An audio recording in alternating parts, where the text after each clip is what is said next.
Yo, what's up? Welcome back to another episode of the SWAS. NFL is officially here. Week 1, Cowboys, Eagles in Philadelphia here on Thursday night. For these Week 1 videos, I'm not going to be placing a ton of bets, and I'm treating them more like off-season reports, kind of like previewing the season for each team rather than like handicapping the individual game. The truth is, if you want to take NFL betting seriously, if you're trying to get profitable bets down on Week 1, you probably should have been on this a while ago. I wasn't. I was doing baseball, and then before that, basketball. So I just started looking at the NFL a couple weeks ago. So I'm way behind the 8 ball here. So I'm treating these videos more of like a season preview rather than breaking down the individual game. That being said, I'm going to place a few bets, probably just doing some gambling, having some fun. I did place a bet on this one, a terrible bet. We'll talk about it. But yeah, Cowboys, Eagles, let's do it. I mean, is Cooper Rush worth 2.5 points? I would hope Quinn Ewers put up a decent stat line against Arizona State. If he didn't, we have a real problem. You can say the same thing about Creighton. Okay, they had the one good game against Kansas at home. When Toast talks about the kicking market, it's like some earth is flat shit. Andy, true or false, this is going to be a dog walking. Dog walking. This is my dog walking of the day. I think it's going to be very ugly. Dog walking. I think this is going to be ugly. Hey, get the sauce. All right, let's talk about Cowboys, Eagles. And real quick, Micah Parsons, obviously lead story, right, the last few weeks. The NFL is such a soap opera with that kind of stuff. One thing I've always said is the NFL, or maybe the media, we should point the finger at the media, more so the NFL, they don't do the best job covering salary cap related news. For example, what you'll see Adam Schefter or somebody tweet out highest paid quarterbacks, and they'll list Dak Prescott as $60 million a year because he signed a 4-year, $240 million extension. So 240 divided by 4, $60 million a year. And yes, that extension is $60 million a year, and that's what you'll see. The thing is, that's not an accurate representation of the team's current cap situation, and the Cowboys in particular. I mean, restructures never get covered. They're very important. And I think they should cover it more because it is interesting. And the Cowboys in particular have been giving Dak Prescott bad restructures basically every year for 5 or 6 years now. So although you see the extension, 4 years, $240 million that Dak Prescott got last summer, Dak Prescott is actually hitting the cap for over $70 million this year because the Cowboys still owed him $66 or $68 million from the previous contract. They just kept restructuring it, pushing it back. So the idea that the Cowboys would have been completely fine or were completely in a position to set the market on both sides of the ball, because keep in mind, with the exception of Deshaun Watson, which is crazy, by the way, with the exception of Deshaun Watson, Dak Prescott is the most expensive quarterback in the NFL if you take into consideration all the bad restructures they've given him. So the idea that the Cowboys can just, we'll set the market on both sides of the football. We'll have the highest paid offensive player and the highest paid defensive player on the same team. The Cowboys need to get out of that identity. Well, I don't know if we'll call it an identity, but it seems like the Cowboys are always built like that because Jerry Jones will always give the fans their superstars. And the result of that, they give them mega contracts. They hold on to their guys. The result of that is the Cowboys have 7 or 8 superstars and no depth. Just the identity of the Cowboys. So making this decision, if you're a Dallas fan, this is a positive thing. I know it sucks for this season. It sucks for right now. But for the first time in a while, the Cowboys can look at 2026, 2027 and have hope instead of just pushing cap back to the next year, pushing it off, trying to stretch that window one more year. The Cowboys have spent so much future equity trying to remain above average now. And to finally come to the conclusion, like, hey, we're not going to win with this window. Let's try to set it up so we can possibly build a championship team. This is a good thing if you're a Dallas Cowboys fan. I know it sucks right now, but this is a good thing. Anyway, rant over. Let's talk about Cowboys, Eagles. Schottenheimer takes over at head coach. I'm not sure how I even feel about that. I originally hated the Mike McCarthy hire. I wanted Matt Campbell. No, that wasn't realistic, but I really did say I wanted Matt Campbell. But I originally hated the hire. McCarthy kind of made me a believer. He's a solid football coach. Is he a top 5 coach in the NFL? No. But Mike McCarthy isn't a bad football coach, and I kind of ate crow on that take because I think he did a pretty good job here at Dallas. Was it time to move on? Maybe. But I was wrong in saying Mike McCarthy was a bad hire. He was all right. He's a solid coach. Not really sure what I think of Schottenheimer. I think it kind of goes with the theme of like, not that Dallas is punting. This year they have talent. And of course, when you have Dak Prescott, a quarterback, superstar wide receivers, anything can happen, right? But it kind of goes with the sentiment that the Cowboys are not expecting to win this year, and this could be kind of an interim season. I'm speculating here, but we'll see. So not sure what I think about the hire or the head coach here in Schottenheimer. I will say Dak Prescott, he's shown us over the years that when he's healthy, the Cowboys are probably going to score points. There's been several years where I was like, oh, I'm done with Dak Prescott. This is the year the Cowboys fall off. They keep giving him bad restructures. This is the year he falls off. And pretty much every year, if he's healthy, they're able to score points. So the fact that they're coming into the season with a healthy Dak Prescott, look, you could say a lot of things about Dak Prescott, overrated, maybe overpaid, definitely. But I'll never sit here and say Dak Prescott's a bad quarterback, because he's not. When he's healthy, he can play. So a healthy Dak Prescott leads me to believe that the Cowboys offense should be pretty good. There are some concerns, though. Number one being there's no more Zach Martin here in Dallas, and he's kind of been a cornerstone on that Cowboys offensive line for what feels like 2 decades, feels like forever. They did make a draft pick to replace that spot. They went and got Tyler Booker early in the first round from Alabama. I mean, does he walk onto the field and immediately fill Zach Martin's shoes? Of course not. But they did spend an early draft pick to fill that spot. And honestly, I like the interior offensive line for Dallas. Tyler Smith, solid. Cooper Beebe, although he didn't have the best rookie year, I think he's going to be a good center. Kansas State, man. Those offensive linemen have a high hit rate. So I like the Cowboys' interior offensive line. The question marks would be at the tackle positions. Tyler Guyton's going to play. I don't know if it's confirmed he's going to play, but he's participating in full practice. So it looks like Tyler Guyton is going to play at left tackle. Terrence Steele at right tackle. Definitely not an elite pair of offensive tackles. So if there's a weakness here on the Cowboys offense, it's going to be protecting Dak Prescott off the edge. So that's a concern. Now, in terms of weapons, they're loaded. CeeDee Lamb, George Pickens, Jake Ferguson is a very good tight end. Tolbert can play. So Dak Prescott's healthy and he's got weapons. Little worried about pressure off the edge. And keep in mind, this is not 2019 Dak Prescott.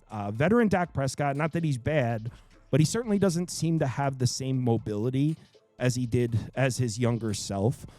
So I don't know if current version of Dak Prescott coming off the injury is necessarily the best piece when it comes to dealing with pressure. So having some question marks in terms of pass protection off the edge, yeah, that's a concern for Dallas. Now, there is some good news here for Dallas on this side of the ball. Super Bowl champion Eagles defense, it's missing a lot of pieces from last year. Darius Slay is gone. C.J. Gardner-Johnson. Nakobe Dean is not gone. He's hurt. Brandon Graham is gone. Milton Williams is gone. He played great last year. Josh Sweat is gone. So if you're looking at this defense, the edge rushers are all gone for Philadelphia. And it's not like the Eagles had an elite pass rush. They were like 8th in time to pressure. They were a good pass rush, but that wasn't the strength of the defense. The edge rush was definitely not the strength of the defense. In fact, they probably were better creating pressure up the middle with Jordan Davis and Jalen Carter. But the edge rush was not the strength of the Eagles defense, and they lose all their edge rushers. And if you look at the starting lineup now, look, they bring in Adoree Jackson. The secondary is going to be fine. Not pictured in this graphic. They also brought in Marcus Epps from the Raiders. He was a late addition. I don't think he's playing in this opener, though. I think he's on the practice squad right now. And they also brought in Jacorian Bennett from the Raiders as well. So that's another corner. Like I said, I think the secondary is fine. But look at the defensive line. Nolan Smith Jr. not exactly proven yet. Jalex Hunt did not play much last year. Ajomo's fine. Ajomo played a lot last year, so he's fine. But if there's a weakness of this Eagles defense, it's the edge rush. So that's not bad if you like Dallas here. The one area of the Dallas offense that's a big question mark is protecting the outside, right? Protecting the edge rushers. And the Eagles might not have the strongest pass rush off the edge, at least not to start the season. And if we're talking about giving Dak Prescott a clean pocket with CeeDee Lamb and George Pickens and Ferguson, I mean, he's going to score points. Keep in mind, Dak Prescott has not had problems scoring points on Philadelphia. In his last 5 games against the Eagles, he's completing over 71% of his passes, 305 yards per game, 16 touchdowns, 1 pick, and a passer rating over 127. So Dak Prescott has not had problems piecing up Philadelphia. And the fact that the Eagles, the question mark in the Eagles defense is the edge rush, I actually don't hate that for the Cowboys offense. I think Dallas is going to move the ball in this game. But now, and if you bet the Eagles, this is the moment you've been waiting for. We got to talk about the Dallas Cowboys defense. And this is rough. This is rough to look at right here. Now, I think Trevon Diggs is going to play in this game, so that's huge.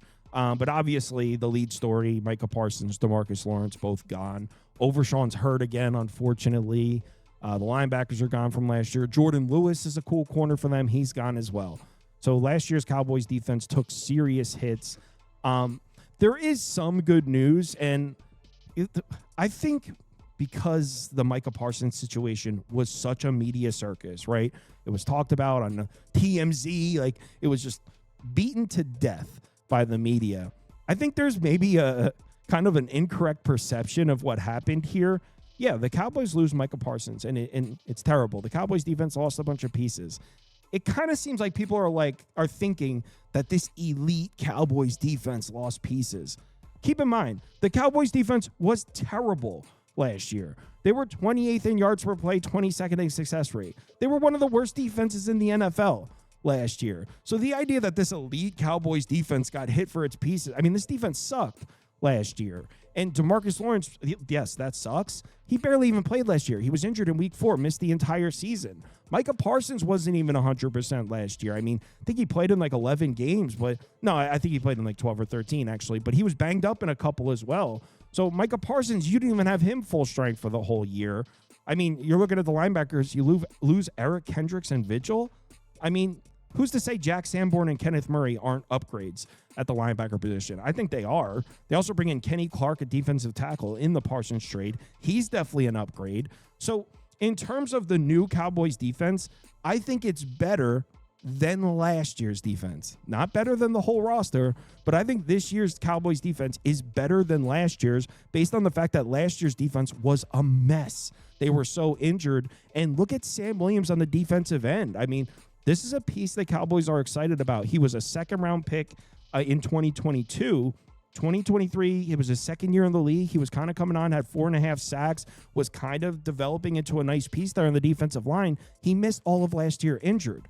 So they actually get Sam Williams back from injury. Look, I'm not sitting here telling you the Cowboys defense is going to be good. I just think it's going to be better than last year. I think they're upgraded against the run from last year. Yes, the pass rush should take a step backwards, but again, DeMarcus Lawrence barely played last year. Micah Parsons was banged up. So again, I think the Cowboys defense is going to take a step up from last year. It was one of the worst in the NFL last year. That being said, trying to make an argument that the Cowboys are going to make stops against this Eagles offense, it just ain't going to happen. I mean, this is the Super Bowl champion Philadelphia Eagles offense. They pretty much bring everyone back with the exception of Mekhi Becton, which is a huge loss, but this offensive line is still loaded. And Dickerson's fine, by the way. He's participating in full practice, so it looks like Dickerson's going to play at left guard. I mean, there's weapons everywhere. They even added a weapon in John Mechie, so the Eagles offense might have even got better. So even though I do think the Cowboys defense may surprise some people and be pretty, well, not good, but be better than you think, I'm not expecting the Cowboys defense to just go in there and make stops against this Eagles offense at all. I mean, these two teams met twice last year. The Eagles averaged 37.5 points per game, 6.6 yards per play with a success rate over 54%. Philadelphia had no problems moving the ball in the Cowboys defense last year. Now, Cooper Rush was the quarterback in both those games, and he certainly gifted the Eagles plenty of points. But yeah, on this side of the ball, it's tough to make an argument for the Cowboys making stops here in this one. As far as betting this game, I mean, I actually did bet it like a month ago. I have Cowboys +7. Terrible bet. You can get a way better number than that now.